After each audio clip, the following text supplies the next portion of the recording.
श्री श्रीमद अभय चरणारविंद भक्ति वेदांत स्वामी श्री प्रभुपाद महाराज की श्री श्री राधा माधव सखी वृंद सुमन महाप्रभु की श्री पंचतत्व भगवान की श्री नरसिंहदेव भगवान की ग्रंथराज श्रीमद् भागवत महापुराण की समवेत भक्त वृंद की ताई गौर हरि प्रेमानंद। ओम नमो भगवते वासुदेवाय। ओम नमो भगवते वासुदेवाय। ओम नमो भगवते वासुदेवाय। ओम नमो भगवते वासुदेवाय। ओम नमो भगवते वासुदेवाय। ओम नमो भगवते वासुदेवाय। नारायणं नमस्कृत्य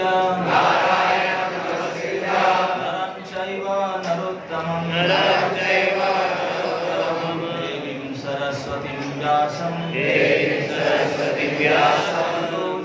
उदीरये कृष्णाय वासुदेवाय देवकी नंदनाय च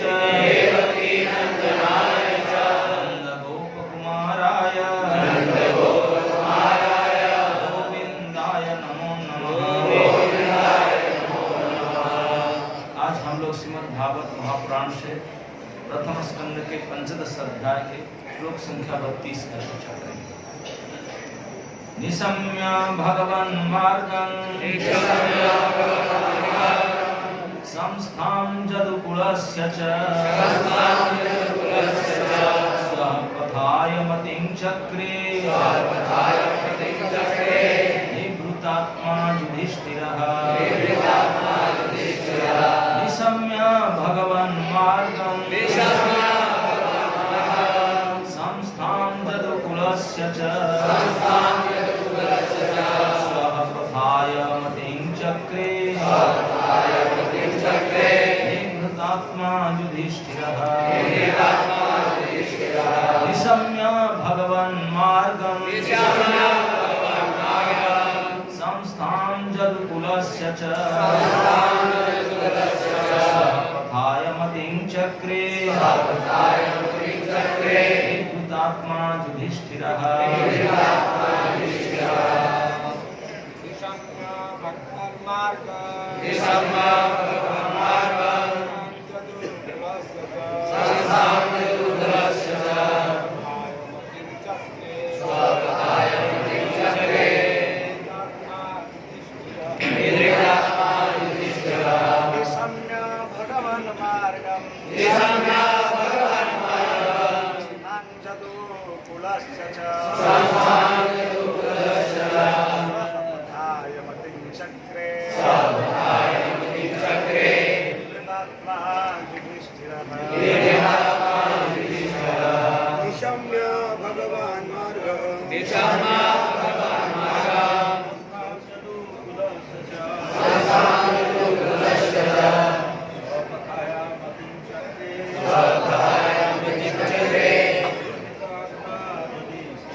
भगवान के विषय में मार्गम भगवान के प्रकट तथा अपप्रकट होने के रास्ते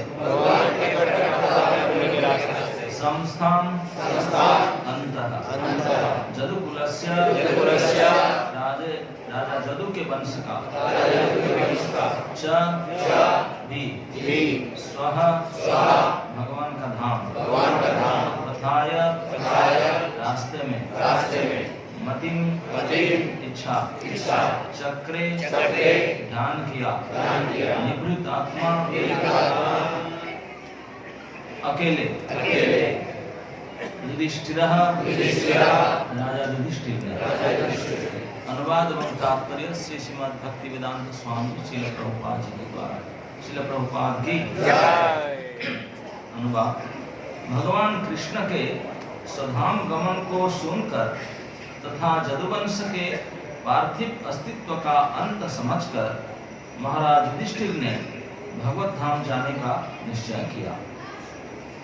तात्पर्य, इस संसार के लोगों की दृष्टि से भगवान के दूर चले जाने की खबर सुनकर महाराज युधिष्ठिर ने भी अपना ध्यान भगवत गीता के उपदेशों की ओर मोड़ा और भगवान के प्राकट्य तथा प्रयाण के विषय में सोचने लगे।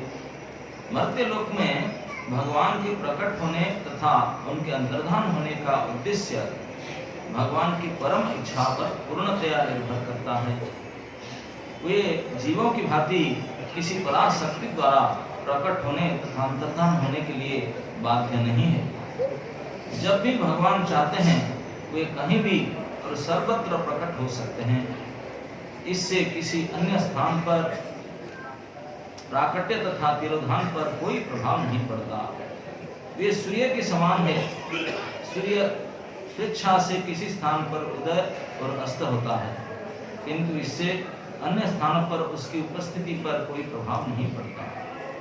सूर्य पश्चिम गोलार्ध में अस्त हुए बिना भारत में प्रातःकाल उदय होता है। सूर्य पूरे सौरमंडल में सर्वत्र उपस्थित रहता है, किंतु ऐसा प्रतीत होता है कि किसी एक स्थान में सूर्य निश्चित समय पर प्रातः उदय होता है और शाम को निश्चित समय पर अस्त होता है। जब सूर्य के लिए समय की सीमा कोई अर्थ नहीं रखती, तो फिर परमेश्वर के विषय में क्या कहा जाए, जो सूर्य के सृष्टा तथा नियामक है। अतः भगवद गीता में कहा गया है कि जो कोई भगवान की अचिंत्य शक्ति के द्वारा उनकी दिव्य प्राकट्य तथा तिरोधान का वास्तव में समझ रखता है, वह जन्म मृत्यु के चक्र से मुक्त हो जाता है और वैकुंठ लोक को प्राप्त हो जाता है। वहां पर ऐसे मुक्त व्यक्ति जन्म मृत्यु जरा तथा रोग के भय से रहित होकर चिरंतन रह सकते हैं। वैकुंठ लोक में भगवान तथा उनकी दिव्य प्रेम भक्ति में लगे रहने वाले सारे लोग सदैव तरुण बने रहते हैं, क्योंकि वहाँ न तो बुढ़ापा है, न रोग, न मृत्यु। क्योंकि वहाँ मृत्यु नहीं होती, अतः वहाँ जन्म भी नहीं होता। इसलिए यह निष्कर्ष निकला कि एकमात्र भगवान के प्राकट्य तथा तिरोधान को समझकर मनुष्य जीवन की सिद्धि अवस्था प्राप्त कर सकता है। अतः महाराज युधिष्ठिर भी भगवत धाम वापस जाने के विषय में सोचने लगे।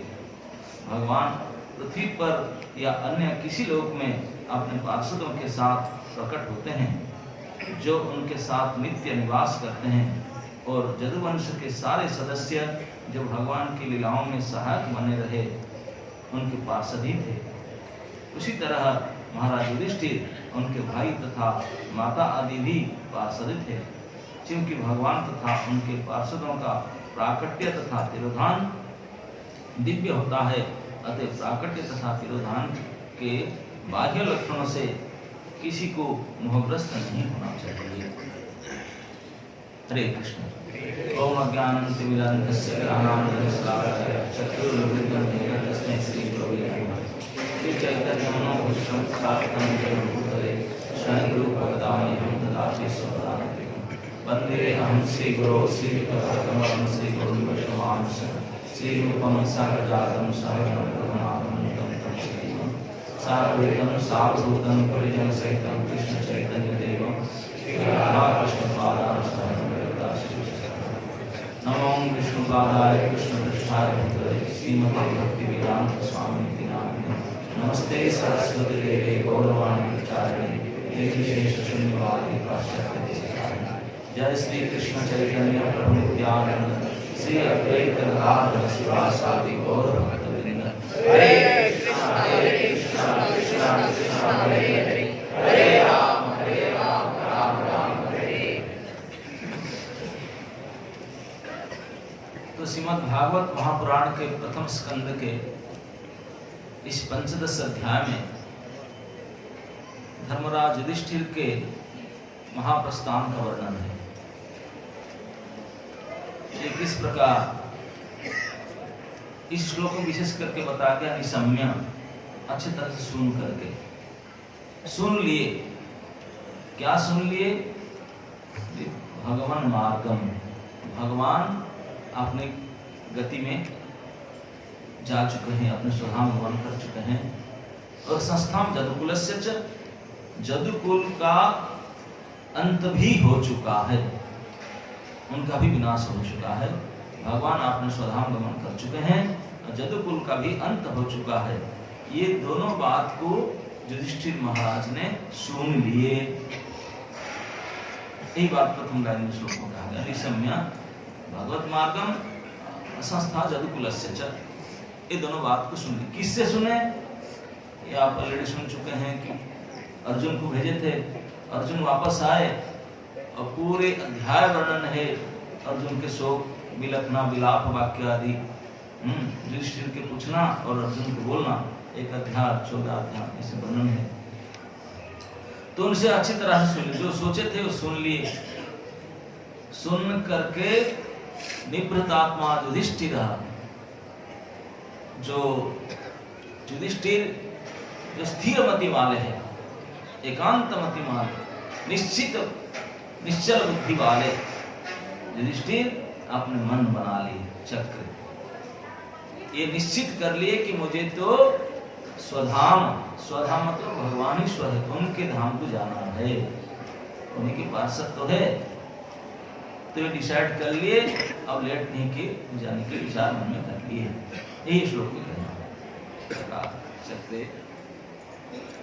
स्वपथाय मतिं चक्रे, स्वपथा मतलब भगवत धाम को मति बना लिए निवृत्तात्मा युधिष्ठिर। युधिष्ठिर महाराज ने एकांत मति वाले थे, आपने डिसीजन में फिर किसी का दखल अंदाज नहीं किया, तो उनके पूछना सुनाने ये निश्चित डिसीजन ले लिए। ऐसे कहा गया है कि नीति में भौतिक सांसारिक कार्य के लिए 2-5 आदमी से परामर्श लेना अच्छा है। बड़े बड़े राजा महाराजा राज्य पालन आदि वो करते हैं तो परामर्श कमेटी रखते हैं, परामर्शदाता ब्राह्मण के गोष्ठी रहते हैं, बड़े बड़े विज्ञ लोगों के गोष्ठी से परामर्श लेकर चलाते हैं। लेकिन जब भगवत धाम आध्यात्मिक मार्ग में बढ़ना है फिर परामर्श क्या, सुन लो बस, डिसीजन ले लो, जाना ही है। अगर दूसरे की अपेक्षा करेंगे, उनको थोड़ा मत उनके साथ में तो फिर काम नहीं चाहिए ना। ये अकेले आए थे, अकेले जाना होगा, इसी में कोई बताने वाले बहुत हो सकते हैं लेकिन साथ जाने वाले कोई नहीं होंगे। आपको भी चलना पड़ेगा, आपको चलना पड़ता। हमारा साथ तो केवल देने में समर्थ है श्री भगवान, और कोई नहीं दे सकते। तो हमेशा हमारा साथ रहते हैं, कभी हमसे विलग नहीं होते। हम किसी भी जोनी में जाएं, किसी भी शरीर में जाएं, किसी भी स्थिति में रहें, भगवान हमारा अंदर और बाहर हमेशा हमारा साथ। वास्तविक वही तो हमारे बंधु हैं। आमा बिना बंधु आर के अच्छे तुम्हारा, भगवान कहते मेरा अलावा, मेरे बिना और तुम्हारा मित्र है कौन संसार। सब स्वार्थी है, आपने स्वार्थ के लिए आपसे मित्रता करते हैं, कुछ करते हैं, लेकिन निस्वार्थ मित्र तो केवल श्री भगवान, वही हमारा सहायता करते हैं। तो जब उनके पास जाने का समय आता है फिर निवृत्त आत्मा बन जाना चाहिए, निश्चित मति होकर के उनके ओर से पढ़ना चाहिए। उसी में किसी परामर्श से फिर अपेक्षा नहीं करना चाहिए। जैसे युधिष्ठिर महाराज का महाप्रस्थान लीला में आप सुनेंगे, इतने संपर्क था अपने भाइयों के साथ, इतने अपनापन था, लेकिन जब गए किसी को पीछे मुड़कर देखे ही नहीं। चिल्लाते रहे कि भैया नहीं देखे, बोले ना इस समय देखने का नहीं है, सब अपना अपना रास्ता में चले गए। महाप्रस्थान लीला ऐसे कहते हैं कि बद्रीनाथ से आगे जो सतोपंथ तक रास्ता गया, इस रास्ते पर सब आरोहण किए थे पांडव ने। तो एक एक स्थान बताते हैं कि द्रौपदी एक एक आउट हुए थे, जो सर्वोत्कृष्ट स्थान है। युधिष्ठिर महाराज अकेले चल चल के स्वधाम में गए, पीछे मुड़कर नहीं देखे ना। तो भगवत धाम जाने का एक निश्चित एकांत मति, एक बार डिसीजन ले जाने के। तो इससे ये पता चलता है कि धर्मराज युधिष्ठिर का ये राज्य, इतनी बड़ी साम्राज्य, पूरे जम्बूद्वीप के सम्राट थे, और अप्रतिद्वंदी सम्राट थे, कोई अपोजिशन पार्टी था नहीं उनका। आजकल ही तो अपोजिशन पार्टी नाक में दम करके रखी है। आज शायद रिजल्ट पूरा हो गया होगा। कल हिंदी चल रहा था तो, लेकिन यहाँ अपोजिशन का नाम निशान नहीं। भगवान ने अप्रतिद्वंदी करके रखे थे युधिष्ठिर महाराज को। और संपूर्ण जम्बूद्वीप ऐसे नहीं कोई स्टेट कंट्री डिस्ट्रिक्ट ये सब नहीं, संपूर्ण जम्बूद्वीप के अधिपति बनाए थे भगवान ने। राजस्व यज्ञ करके एक छत्र सम्राट पदवी दिए थे। बड़े बड़े राजा महाराज को पदोन्नत करा दिए राजस्व यज्ञ में। 5 भाइयों को पांडव महा युद्ध में पार करा के लिए भगवान उनके साथ हमेशा थे। उनके ड्राइवर बने, मित्र बने, सहायक बने, प्रभु बने, क्या नहीं बने, कैसे उनको दिए। और अब युधिष्ठिर महाराज जब सुने कि वो प्रभु जा चुके हैं, अपने गति प्राप्त के लिए चले गए हैं, तो उनका इस साम्राज्य में और सारे भाइयों से पूरा सपोर्ट मिल रहा था। सारे राजस्व में किसी प्रकार की कमी नहीं था, संपत्ति का और साम्राज्य का, मैनेजमेंट का, भोग का, किसी प्रकार से कमी नहीं था, किसी प्रकार से कमी नहीं था। लेकिन युधिष्ठिर महाराज का उनके प्रति 1% भी आसक्ति नहीं था। वो तो राजस्व यज्ञ करने के बाद भी राजा बनना ही नहीं चाहते थे, बनना ही नहीं चाहते थे ना। ये तो राजा केवल बने राज्य को, राज पदवी को स्वीकार किए प्रसाद के रूप में। ये भगवान के प्रसाद है, भगवान ने मुझे दिए इसीलिए मैं ग्रहण कर रहा हूँ, नहीं तो कभी राजी नहीं था। ये वास्तविक आदर्श व्यक्ति का कर्तव्य। हम सभी अगर जो भी हमको प्राप्त हुआ है, भोग, ऐश्वर्य, पोस्ट, पोजीशन, अगर हमको भगवान के प्रसाद रूप में मान करे, उसको प्राप्त करे, अपना नहीं है तो हो भी नहीं सकता। ये तो प्रभु ने दिए कुछ समय तक, हम उनके सेवा के लिए, उनका है, उनके लिए है, हम भी उनके हैं, उनके लिए ही हैं। इसी भावना के साथ अगर हम अपने शरीर, मन, बुद्धि, अहंकार आदि को भी स्वीकार करें और जो भी बाह्य सामग्री से प्राप्त हो इसी प्रकार बुद्धि में अगर करें कि उनके लिए है, उनके हैं, जब तक हमारे साथ हैं उन्हीं की सेवा हम करते रहेंगे। ये युधिष्ठिर महाराज के। तो इसलिए जब वो नहीं रहे तो क्यों रहो, उसके लिए मतलब राजा बने। सुरक्षित राज्य लक्ष्मी, उनके राज्य ऐश्वर्य को बड़े बड़े देवता भी लालच रहे थे। क्या पोजीशन है युधिष्ठिर महाराज का, क्या पोजीशन है। युधिष्ठिर महाराज जब राजस्व यज्ञ कर रहे थे, बड़े बड़े देवता भी आश्चर्य होकर देखते थे। उनके भाई कुरुराज धृतराष्ट्र तो नहीं जा सके, उनके सारे बेटे गए थे सो कुसो। अब वो तो अधीन क्या होंगे, वो तो जो भी हो बड़े हो गए तो उनके साथ ही बोले हम भी कुछ सेवा करेंगे आपके। क्योंकि बड़े बड़े भगवान कृष्ण भी राजस्व यज्ञ में युधिष्ठिर महाराज बोले मैं भी कुछ मदद करूं, अब इतने बड़े कार्य कर रहे हैं, 3 लोक से लोगों को बुलाए, इतने बड़े यज्ञ कर रहे हैं, मैं भी कुछ हेल्प करूं। बोले क्या हेल्प करेंगे ना, आप बोलेंगे तो मैं मेरी इच्छा से चुनो, हम सारे सेवा जो है आपको आपके लिए लाई। तो भगवान ने जानबूझ करके सुष्टान के इंचार्ज बने। और आप और हमको बोला जाए, हम तो राजी खुशी से नहीं लेंगे, बोला जाए प्रभु और सब सेवा तो कर लिए, केवल सुष्टान के इंचार्ज आके आप बनेंगे क्या? What do you think of me? ये क्या समझ रखा है? लेकिन भगवान को इस नहीं बोले कि रिक्वेस्ट, भगवान को कौन रिक्वेस्ट करे काम करने का। भगवान स्वयं आपने से इतनी बड़ी अनुष्ठान में जुटा करके इंचार्ज बनने के तैयार थे। और इसी अनुष्ठान में दुर्योधन एंड कंपनी एंड भाई लोग सब भी गए थे। वो भी जाकर बोले हम भी भाग लेंगे कुछ। युधिष्ठिर महाराज बोले, उनको सुयोधन बोलते थे, दुर्योधन को बोलते नहीं थे। बोले सुयोधन आप है तो आप बोलिए, आपके लिए नहीं आप तो जानते हैं I am so and so, मैं ऐसे हूँ तो मैं अपने हिसाब से सुनना। हाँ ये सर आप। तो दुर्योधन ने मन में ईर्षा भरा हुआ था, इतने उनके बाहर से तो हंस हंस करके भाई भाई करते थे भाई साहब, लेकिन अंदर में प्रतिशोध लेने का ज्वलन था। तो इसलिए बोले मैं ऐसा सेवा लूंगा जिसमें उसको सारे जो अनुष्ठान है बीच में मर्डर हो जाए, सारे तंग हो जाए, सारे परेशानी कर दूं। इसलिए बोले कि भाई साहब मुझे ऐसा कीजिए, मुझे ट्रेजरर बना दीजिए। बाकी तो आप जानते हैं राजपुत्र हूँ, इतने मेहनत का काम कर ही नहीं सकता हूँ, बाकी लेन देन में एक्सपर्ट हूँ मैंने। आप जो बिल सांचे जो खर्चा पर चाहता आएगा मैं उसको पेमेंट करता हूँ। हाँ जैसे आपकी इच्छा, ये काम आप ये आपके लिए छुटा नहीं मैं ही करूँगा कि मेरे भाई लोग सारे आए हैं, हम पूरे सेंचुरी लेकर आए हैं। हम कहना मैं मेरे साथ में चुन लूंगा, आपको असिस्टेंट देना नहीं पड़ेगा। मेरे साथ में 10 20 50 मेरे भाई लोग हैं, मुझे हेल्प करेंगे पैसा देने में, ये पेमेंट में, और रिसीविंग में भी मेरा बाकी भाई हिस्सा कहता है। रिसीविंग एंड पेमेंट पूरा अकाउंट डिपार्टमेंट हम ही संभालेंगे। रिसीविंग में दुशासन पार्टी को लगा दूंगा जो डोनेशन रिसीव करने के लिए रिसीट बुक लेकर रिसीव करेंगे, और खर्चा पेमेंट देने में मेरा हूँ। जैसे आपकी इच्छा। ये दोनों जानबूझ के लेकिन दोनों डिपार्टमेंट लिए थे कि बोले खर्च देखेंगे कि कितने कलेक्शन होता है। जब कंपटीशन पार्टी होता है ना एग्जाम, लोग देखना कहाँ से इतना पैसा आता है, इतना है हमसे ज्यादा थोड़ी है, देखेंगे कहाँ से आता है, ये देखने के लिए रिसीविंग भी। और खर्चा डिपार्टमेंट इसलिए लिया, पेमेंट का डिपार्टमेंट वो मन में डिसीजन पहले ले चुका था। बोले इसके 20-25 रुपया का खर्चा बिल आया, मैं 200 रुपया लेने वाले पूछेंगे सर ये ज्यादा दे दी, अरे बख्शी से मेरे तरफ वो खुश होगा, हमारी पार्टी के हो जाएगा और उनका पैसा घट जाएगा।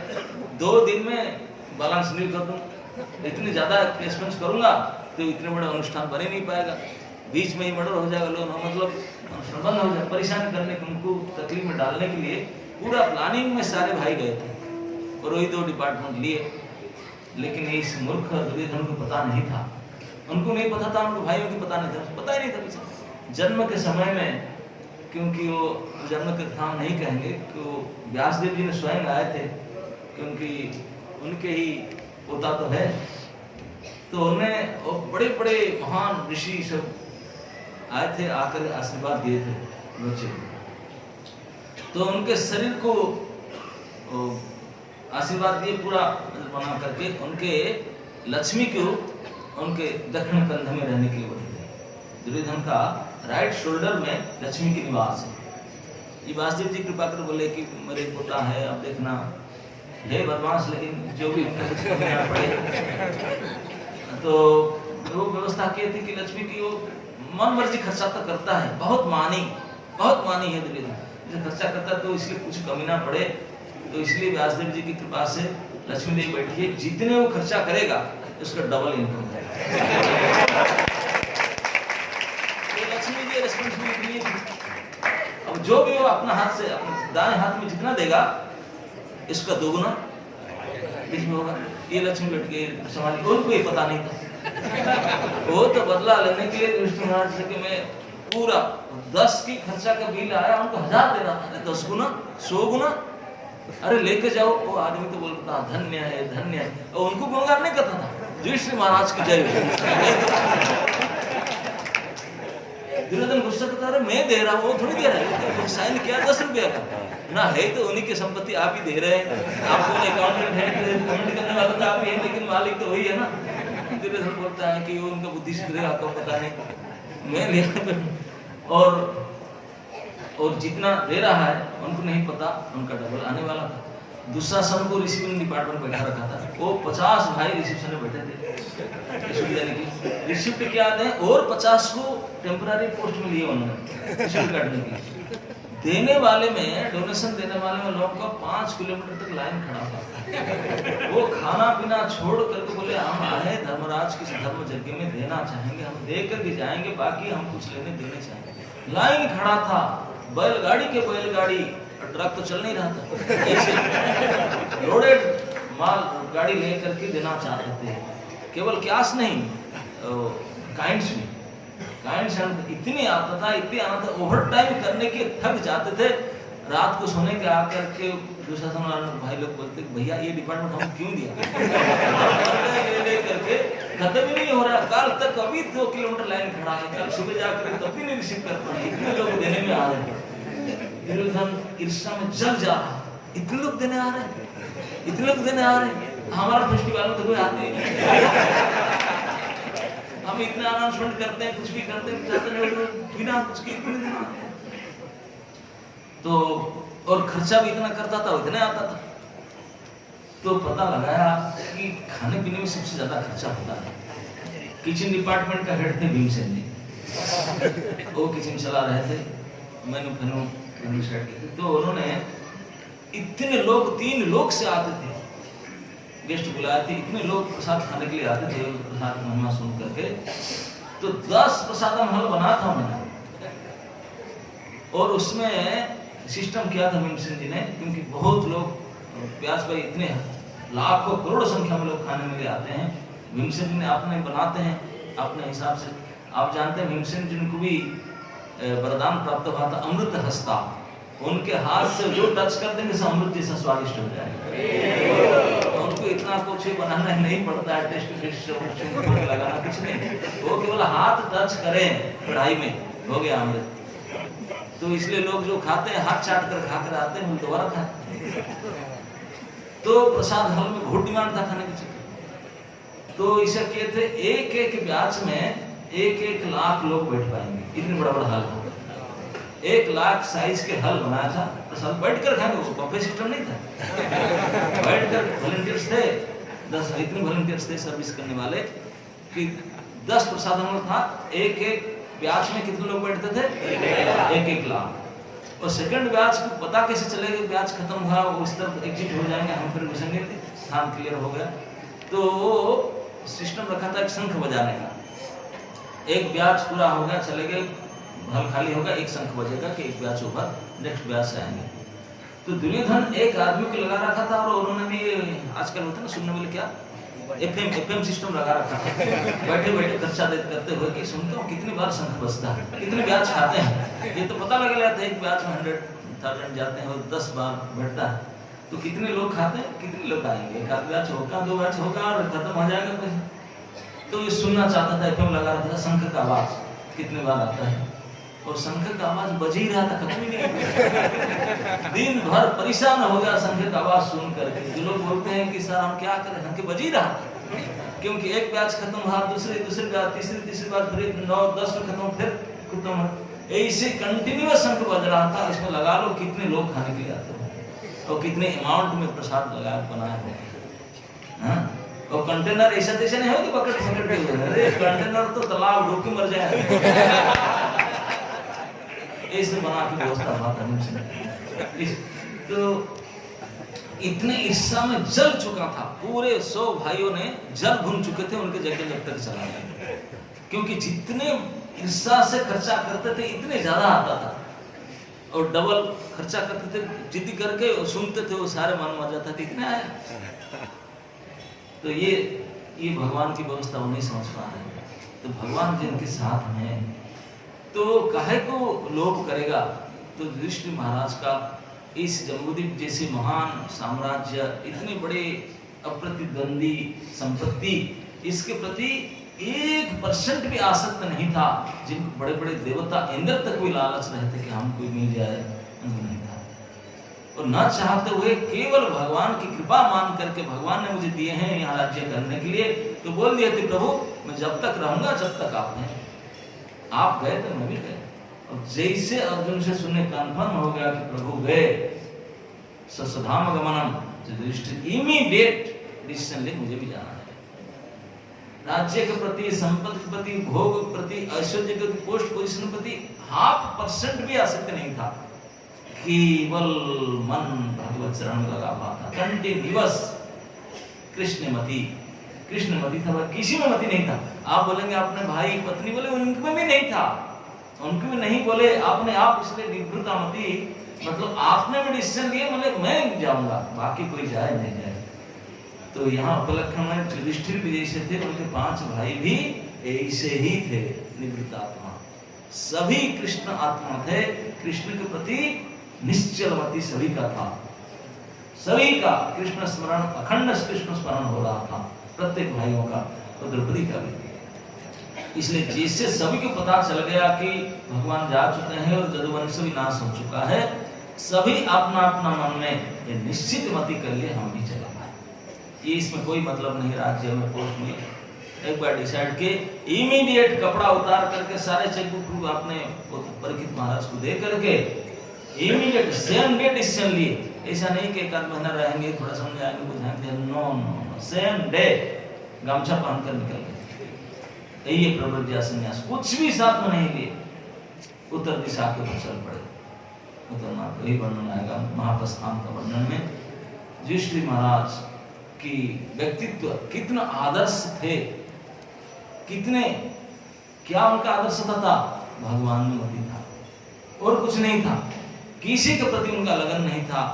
भगवान के श्री चरण में इतने लगाव था, केवल युधिष्ठिर के नहीं है, उनके सारे परिवार उन भाइयों के इतने लगाव था। उसके प्रमाण है कि जैसे सुने कि ठाकुर जी चल बैठे हैं, दैट्स इट, हमारा क्या रहने का मतलब। अब युधिष्ठिर का महाराज का उम्र बहुत कम था, क्योंकि पूरा बचपन से तो जंगल में उन्होंने परेशानी दुख उठाए, इतने बड़े भारी महाभारत युद्ध हुआ, उनको पोस्ट मिला, रोध होकर के राजा बने। बहुत कम समय, मेरे ख्याल में 20, 25, 30 साल तक राज्य किए होंगे। और जैसे सुने कि भगवान स्वधाम गमन किए, इमीडिएट छोड़ के चल दिए। आपने परीक्षित महाराज को सारे संभाल करके चाबी पकड़ा दी, बोले मैं जा रहा हूं। किसी को पूछे नहीं कि अपने मंत्रिमंडल में अपने 5 भाई थे, उनको कुछ बस संभाल। परीक्षित महाराज हैंड ओवर करके तुरंत युधिष्ठिर महाराज निकल पड़े, और ठीक इसी प्रकार उनके सारे भाइयों ने उनको अनुगमन किए, सब चल पड़े। यही प्रकार की आचरण, इस प्रकार के निश्चय ये प्रमाणित करता है कि कृष्ण में कितने उनका आसक्ति था, कृष्ण के प्रति कितने उनका लगाव था, और धन धान्य ऐश्वर्य भोग के प्रति उनका बिल्कुल लगाव नहीं। यही आदर्श भक्त के आचरण लक्षण जो युधिष्ठिर महाराज ने करके दिखा है। सुनते ही भगवान चले गए, और भगवान नहीं गए, भगवान के साथ उनके जदुवंश परिवार भी सब गए। अब सुन करके मन में डिसाइड किए, निवृत्तमति डिसाइड किए। कैसे डिसाइड किए? क्योंकि तुरंत सुन करके मन में समझ गए, क्योंकि ये 15वां अध्याय चल रहा है, 14वां से पहले 13वां अध्याय में जब उनके चाचा धृतराष्ट्र गांधारी जब घर छोड़ के चले गए, वो भी क्या बोलते फरार हो चुके थे। फरार तो क्या, विदुर जी लाकर ले गए उनको मरवाने के लिए। तो रो रहे थे, कहाँ गए चाचा जी, ताई, ताऊ ताई होंगे, जो भी होंगे, ताऊ ताई कहाँ गए, ताऊ ताई भी गए थे उनके साथ। तो पता लगा रहे थे, ढूंढ रहे थे। नारद जी आकर उनको समझा रहे थे। पूरे नारद जी के उपदेश वर्णन है त्रयोदश अध्याय में, 13वां अध्याय में पढ़ चुके हैं। नारद जी ने खूब सुनाए थे। युधिष्ठिर महाराज राजा युधिष्ठिर क्यों रो रहे हैं? रोने धन का है नहीं। निश्चक सत्य के उपदेश नारद जी ने युधिष्ठिर महाराज के सामने किए। बोले संपूर्ण संसार, ये अनंत कोटि ब्रह्मांड के अनंत कोटि जीव, ये सब कैसे हैं? ना भगवत बस है, भगवान के बस में, कंट्रोल में है। ऐसे कंट्रोल में है, कैसे कंट्रोल किए हैं? नारद जी कहते हैं जैसे कोई बैल को नाक के अंदर कड़ा डाल कर छेद करके रस्सी डाल करके पकड़ता है, छोटे बच्चा भी खींचता है तो बैल चुपचाप जाएगा, है ना? नहीं, उसको क्या आप बोलते हैं? नथ देते हैं ना, नथनी, नाथ देते हैं। बोले इसीलिए तो जगन्नाथ उनका नाम। संपूर्ण जगत को नाथे हुए हैं। नाथे हुए मतलब उनके नाक में छेद करके उसमें कंकड़ डाल करके रस्सी डाल करके लेकर बैठे। कहाँ जाऊंगा जगन्नाथ? चुपचाप अपने रत्नवेदी पर बैठा हूँ, रस्सी पकड़ा हूँ, देख रहा, कहाँ जाओगे? मेरे हाथ में रस्सी। सबको, समस्त जगत के समस्त जोनियों के प्राणियों को नथे करके बैठे हैं। इससे वशीभूत किए हैं। लेफ्ट करेंगे तो लेफ्ट, राइट करेंगे तो राइट, ऊपर नीचे जो इच्छा सो ही चलेगा। मया दक्षिण प्रकृति स्वेते सचराचरम, प्रकृति के गुण को कंट्रोल उनके हाथ, उनके अध्यक्षता में। तो हमको समझने प्रकृति के गुण के काठपुतले की तरह हम नाच रहे हैं। प्रकृति के गुण जैसे रजगुण आया राजसी की वृत्ति में आ गए, सतुगुण आया सतुगुण ज्ञान में आ गए, तमस आया पागल समाज, ये हमको नहीं पता चलता, हम मैं हूँ, हाँ हम करते हैं, लेकिन सब प्रकृति कर रहा है। तुम काहे को चिल्ला रहे? प्रकृति देवी अपने त्रिगुण से हमको सब कंट्रोल कर रहा है। जो भी गुण अवगुण कार्य विकार कर्म विकर्म जो भी हम करते हैं, सब प्रकृति देवी अपने गुण के अनुसार फुल्ली कंट्रोल करके हमको करा रही है। हम महामूर्ख सोचते हैं, विमूढ़ आत्मा करता अहम इति मन्यते, हम सोचते हैं नहीं करता हूँ, ये तो महा विशेष मूर्ख ही ऐसा सोचता है। लेकिन जो ज्ञानी वो जानते हैं हम क्या करते हैं, कराने वाला तो वो है, हम तो पुतला जैसे, और उनके ऊपर भी वो है, प्रकृति है जो हमको पकड़ खींच कर जबरदस्ती हमसे काम कराते हैं, जब नहीं चाहते हो, न चाहते हुए हमसे अपकर्म आदि अन्य आदि काम प्रकृति को गुण कराती है। और प्रकृति के ऊपर में नाथ बैठे हुए रस्सी लेकर के, प्रकृति भी उनके हाथ में और समस्त जागतिक प्राणी भी उनके हाथ में। बसो हम संपूर्ण जगतम, सारे जगत को वशीभूत करके नाथ करके कंट्रोल करके बैठे हैं। ये नारद जी बताते हैं, इस प्रकार की दशा है।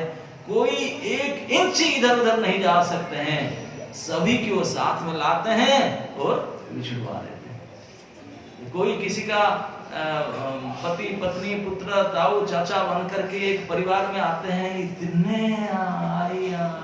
इतने लव और अफेक्शन दिखाते हैं, लेकिन मिलते हैं और फिर रो धो के बिगड़ पिलग हो जाते हैं। ये सारे मिलाना और घटाना, जोग वियोग दोनों वो सुप्रीम कंट्रोलर को करवाते हैं। तो युधिष्ठिर आप क्यों ये अच्छी तरह से समझ लो, नारद जी ने अच्छी तरह से समझाया, कई श्लोकों के द्वारा युधिष्ठिर महाराज को, अपने भाइयों को नारद जी ने खुद समझाया। बोले कि इसलिए चिंता मत करो, ये जो है युधिष्ठिर गांधारी और बाकी जो है वो तो विदुर जी लेकर, विदुर भी वो सब उन्हीं की इच्छा से चल रहा है, उनकी परम इच्छा, तो ये सब करा रहा है। बोले केवल उन्हीं का नहीं, आपका भी, और इस अनंत कोटि ब्रह्मांड में जितने प्राणी है सभी का घटन विघटन, मिलाना फिर अलग करना, ये सारे वही उनके हाथ में से चल रहा है, उनकी इच्छा से, प्लानिंग से वही कर रहे हैं। और उनके इच्छा को कोई विरोध ही नहीं कर सकता, उसको कोई अतिक्रमण कर ही नहीं सकता, फाइनल कोई कुछ नहीं कर सकता। तो इसलिए उनको मान करके उन्हीं के हो करके चलो। और पूछने क्यों कर रहे, बोलो डोंट आस्क क्यों, ये भी बहुत गड़बड़ी है। बस सरेंडर ही कर लो, तमेव शरणम, बस जो कर चाहे मान लिया। ऐसे जिज्ञासा मत करो क्यों क्या, ऐसे बिल्कुल पूछो मत, सीधा सीधा समर्पण करो। यही एकमात्र हमारा कर्म होता है, वही हमारे फल चाहते हैं। किस तरह करेंगे, क्या करेंगे, वही जानते हैं, कब कराएंगे, कैसे कराएंगे, किस प्रकार, ही नोस, वो जानते हैं। हमको केवल उनके इच्छा के अनुगत होकर के समर्पण कर देना चाहिए, बस बस उन्हीं के समर्पण। और वही भगवान आपने इतने प्रगत भक्त युधिष्ठिर महाराज ने संसार को दिखाया। बोलो राजा बनना हो तो ये जैसे युधिष्ठिर महाराज, जो नहीं बनना चाहते भगवान बनाए उनको, उनके लिए लड़े, उनके लिए जीते, उनके लिए यज्ञ कराए, उनके लिए ड्राइवर बने, क्या नहीं किया उनके लिए। उनके संपूर्ण ससागरा धरा का राजा सम्राट बनाने के लिए पूरे पूरे हाथ था भगवान के। महाभारत युद्ध से पहले दुर्योधन अर्जुन भी रो रहे थे, सभी बोलते हम लड़ाई क्यों करें, हम बाबा जी बन जाए, फुल टाइम ज्वाइन कर ले। भगवान बोले ना, आप भगवान की इच्छा स्वीकार कर लो, ठीक है आप जैसी इच्छा। इतने बड़े महायुद्ध करके उनको राजा बनाए, सब कुछ किए, लेकिन ये भगवान की इच्छा को जान करके वो राजा बने, सब कुछ जो भी कुछ संभाले, जैसे भगवान जा चुके। बोले क्या फिर क्यों। तो यही इसी प्रकार की क्रिया अपने आप में एक प्रमाण है कि भगवान के भक्तों के कैसे ही मति होना चाहिए, कैसे व्यवहार होना चाहिए। भगवान के सर्वस्व है, भक्तों के सर्वस्व है भगवान, और भगवान के सर्वस्व है उनके भक्त। वही दोनों को जानते हैं और किसी नहीं जानते। तो जब युधिष्ठिर महाराज जैसे धर्मराज जब सुन लिए कि ऐसे हो चुका, तब इस समय क्या मतलब, किसी चीज को अपेक्षा ना करके निश्चित डिसीजन ले लिए कि अब तो जाना है। स्वधाम गमनम, स्व मतलब भगवान के धाम से, उनके साथ रहना, उन्हीं के लिए रहना, बस इसके लिए तुरंत चल पड़े। यही प्रत्येक आदर्श व्यक्ति का कर्तव्य होना चाहिए। युधिष्ठिर महाराज धर्म के ज्ञाता है, धर्मराज है। केवल धर्म के ज्ञाता नहीं, भक्तराज भी है, धर्मराज भी, भक्तराज भी। भगवान के कैसे प्रेमी भक्त हैं, ऐसे भक्त की क्या परफेक्ट आचरण होना चाहिए किस समय में, ये सिखा देते हैं। अगर हमको पता चले कि भगवान अपने सपरिवार, अपने सपरिकर अपने धाम को जा चुके हैं, तो हमारा फिर क्या काम है? हमारा तो काम उनके लिए है, तो हमको भी वही भगवत मार्ग का अनुसरण करना चाहिए। यही युधिष्ठिर महाराज कर रहे हैं। और किसी भी प्रकार के धन संपत्ति भोग ऐश्वर्य के प्रति तिल मात्र आसक्ति नहीं रखना चाहिए। जब तक रहें यहाँ तब भी अनासक्त होकर के भोग करे, जब तक जाएंगे पहले से आसक्ति नहीं है, कोई लगाव नहीं चल पड़ा। अनासक्त से विषयान, वही है वास्तविक वैराग्य। ये वैराग्य नहीं हम छोड़ दिए, मैं त्याग करके आया, बोलेंगे हम महात्यागी। तू हुड पर क्या त्याग किया, तेरे था क्या त्याग? तेरा तो कुछ है ही नहीं था, तो त्याग किसको किया है? तेरा क्या बताओ, किसको त्याग किया?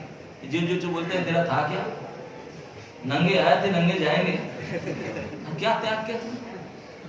तो इसलिए हमारा कुछ भी नहीं है, हम त्याग क्या करेंगे, ये भी घमंड है। तो जो था भगवान का था, जो रहेगा भगवान का ही रहेगा, जो है उनका ही है। तो इसलिए उन्हीं का समझ करके उन्हीं के लिए उपयोग करना, यही है वास्तविक वैराग्य। ना कि बड़े बड़े जटाधारी और एक बड़े बड़े महावैरागी त्यागी होते हैं, उनके पास कोई उनके शिष्य भी उनको फल और कोई उनको दक्षिणा देकर कुछ लेना चाहते हैं, धन देना, नहीं हम छुएंगे नहीं, महात्याग, अकाउंट ट्रांसफर कर दो चलेंगे। हम तो रुपया पैसा हाथ में नहीं लगाते, माया है, माया स्पर्श नहीं करेंगे, अकाउंट में ट्रांसफर कर दो, तो उनको दे दो, वो ले लेगा, हम नहीं छुएंगे। लेकिन हमारे आचार्य प्रभुपाद जी कहते थे, अगर मेरे पास कोई आएगा, एक हाथ में दो हाथ में छोड़ूंगा, दो हाथ में धन इकट्ठा करूंगा। हम महापुरुष इसी लोभ करते, लेकिन बोले लोभ नहीं है, क्योंकि ये ना मेरा है ना आपका है, जिसका है उनका काम है ना, इसीलिए मैं हूं।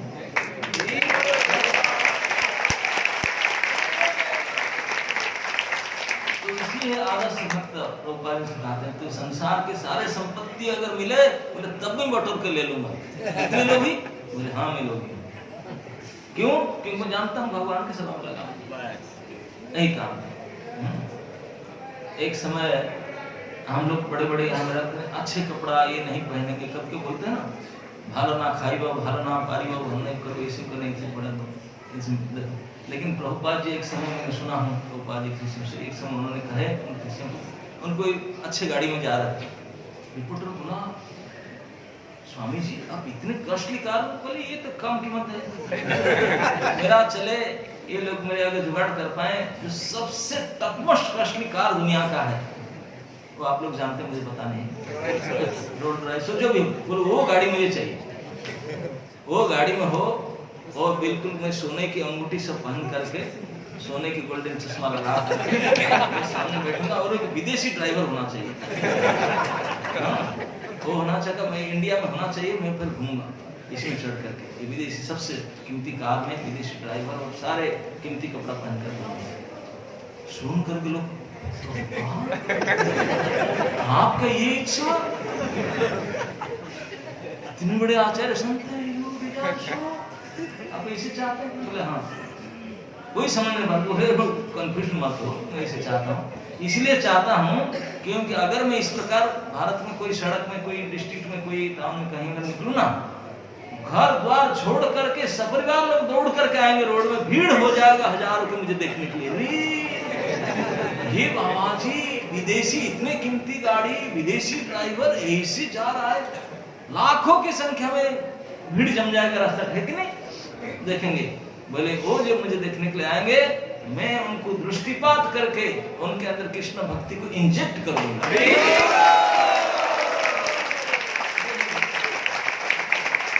हर समय अपॉर्चुनिटी ढूंढते हैं, एवरी सिंगल अपॉर्चुनिटी ढूंढ रहे हैं, कैसे दूसरे को भगवान के पास लाएं, उनको भक्त बनाएं।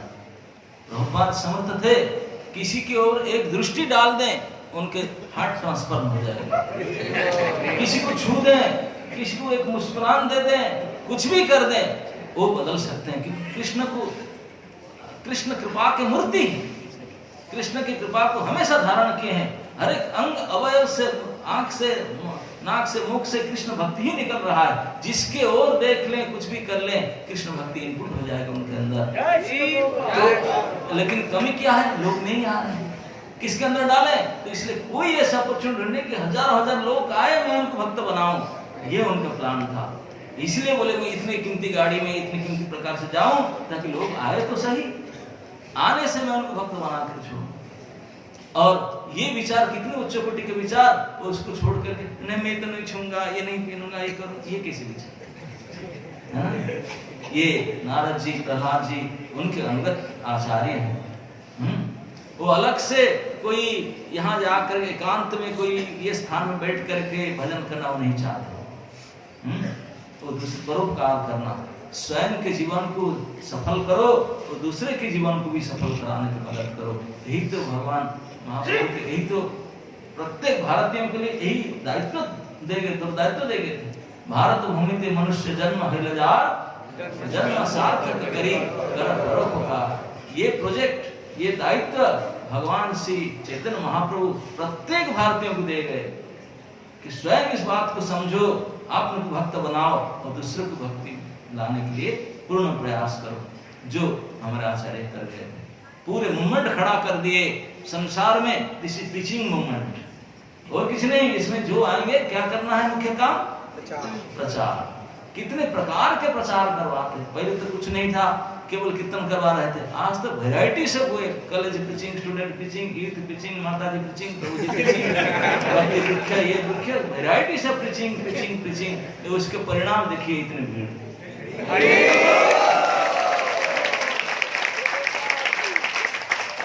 बंगाल के मायापुर में भी हिंदी की क्लास, हिंदी समझने वाला ज्यादा है। मैं तो समझता हूँ इस बार जो परिक्रमा इस बार हुआ था, ऐसे टोटली हिंदी भाषी थे, है ना? कुछ ही लोग थे यहाँ के लोग, नहीं तो बाकी सारे। तो ये प्रचार के परिणाम तो है। ये केवल ये संस्था इतने सफल प्रचार कर रहा है, उसके परिणाम है। क्योंकि हमारे आचार्य के यही विचार था, यही आचार था, यही इच्छा था। तो इसलिए हम लोग का वही प्रभुपाद अनुगत होना चाहिए। तो मन में केवल कैसे दूसरे को कृष्ण भक्ति में लाऊं, यही मौका को ढूंढना चाहिए, यही मनोभाव रखना चाहिए। हाउ टू प्रीच, यही सक्सेस, इसी में लग जाना, यही जीवन की सफलता। सच बताएं, हम कभी कभी भजन करते हैं, मैं कब भगवान को दर्शन करूं, कब भगवान के धाम चले जाऊं, भगवान के धाम चले जाऊं। नहीं, जब भगवान नहीं चाहेंगे तब तक मैं क्यों जाऊं? जाकर करूं क्या करूं? धर्मराज युधिष्ठिर, ये जो भगवत मार्ग का अर्थ है, भगवान किस तरह आते हैं, किस तरफ जाते हैं, कैसे उनका आना होता है, कैसे उनका जाना होता है, इसको जानना ही भगवत मार्ग। भगवान का आना जाना ये हमारा जैसे आना जाना की तरह नहीं होता। इसकी प्रभुपाद समझाते हैं। हम तो जन्म लेने के लिए बाध्य होते हैं, मरने के लिए बाध्य होते हैं, भगवान ऐसा नहीं। प्रकृति स्वम अधिष्ठाय संभवामि आत्माया। भगवान अपने इच्छा से आते हैं, अपने इच्छा से जाते हैं। उदाहरण देते हैं सूर्य जैसा। सूर्य, हम बोलते सूर्य अस्त हो गए, हम लगते सूर्य, अरे मूर्ख तेरे आंख से अदृश्य हो गए, सूर्य थोड़ी मर गए, नास्त हो गए, चले गए। तो दूसरी जगह फिर सूर्य प्रकट होते हैं। सूर्य तो अपने सूर्य मंडल में 24 आवर्स प्रेजेंस रहते हैं। कभी उनका उदय न अस्त होता है, लेकिन एक एक एरिया के लोगों को, हमको लगता है नहीं, वो तो गए और आए। सूर्य के लिए टाइम का कोई फर्क नहीं। सूर्य को पूछा साथ मध्य रात्रि कैसा होता है बता पाएंगे? नहीं, क्योंकि रात उनका सामने आ ही नहीं सकता। तो इस प्रकार समय का कोई मूल्य ही नहीं लगता सूर्य के लिए, तो हमेशा प्रेजेंट रहते हैं। तो हमारे लिए सब होता है। तो इसलिए भगवान के लिए उनका आना जाना कोई फर्क नहीं रखता। इस रहस्य को जो जानते हैं, भगवान के जन्म कर्म च में दिव्यम, इसको जो जानते हैं वही भगवान के पार्षद बन सकते हैं, भगवत धाम के अधिकारी हो सकते हैं।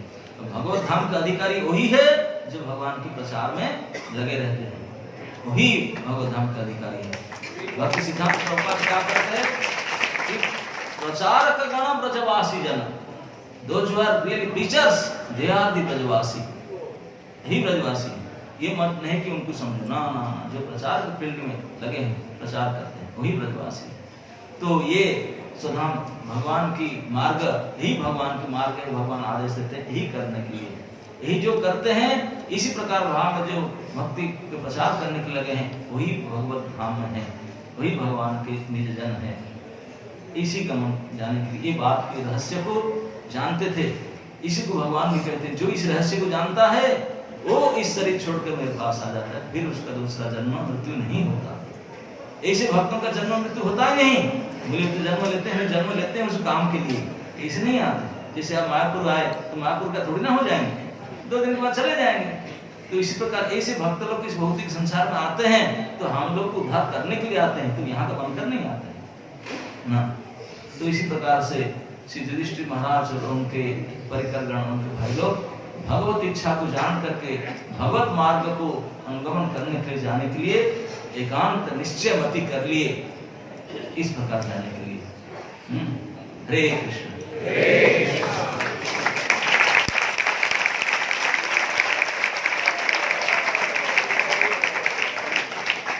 तो इसका प्रश्न है?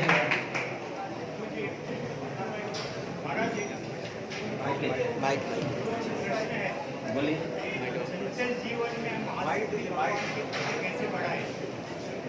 प्रश्न वो पूछते हैं कि हम जीवन में बहुत चंचलता आता है, भगवान के प्रति आसक्ति कैसे बढ़ाएं? तो बोलता हूँ ऐसे कथा सुने, क्लास अटेंड करो।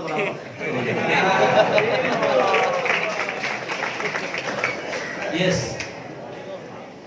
टाइम कम हो रहा है, लास्ट क्वेश्चन है, बोलिए।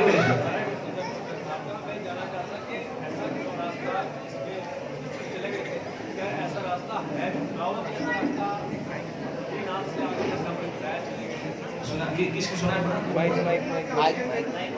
रास्ते से गए युधिष्ठिर महाराज, जो वो रास्ता भी है, जा सकते हैं। अच्छा, युधिष्ठिर महाराज जो रास्ते में गए थे, वो रास्ते के बारे में पूछ रहे हैं क्या? आप जाना चाहते हैं क्या? वो रास्ता है ना, बद्रीनाथ से पता है ना, और वसुधारा शत्रुघ्न का रास्ता है। हाँ, जैसे बस आगे निकलता है, आप जाना चाहते हैं, जा सकते हैं। युधिष्ठिर महाराज अकेले गए थे, तो उन्होंने प्रीचिंग की, अभी आपने भगवान को जो प्रीचिंग कर, जहाँ तक यहाँ प्रीचिंग एरिया था, वहाँ प्रीचिंग के फिर जहाँ उनको नया प्रीचिंग जोन मिला वहीं गए। ओके, उनको वहाँ प्रीचिंग जोन मिला। समवेत भक्त वृंद की जय, श्रीमद् भागवत महापुराण की जय।